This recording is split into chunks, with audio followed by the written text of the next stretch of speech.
anlamda muhasebatlık hizmetleri teklif eden peşekar bir kurumdur.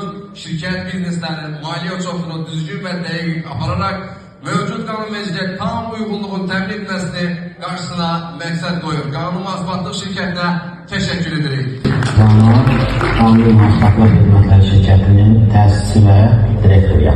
Hizmetlerimize A'dan Z'ye bütün maliye muhasebatlık hizmetleri, hukuk hizmetleri, kadr hizmetleri ve audit hizmetleri dahildir. Kanun muhasebatlık Kanun muhasebatlık şirketleri. Öncelikle kanun muhasebatlık hizmetlerinin mükafatı bu ilin seçilen sahipkarı Kanal Müellimin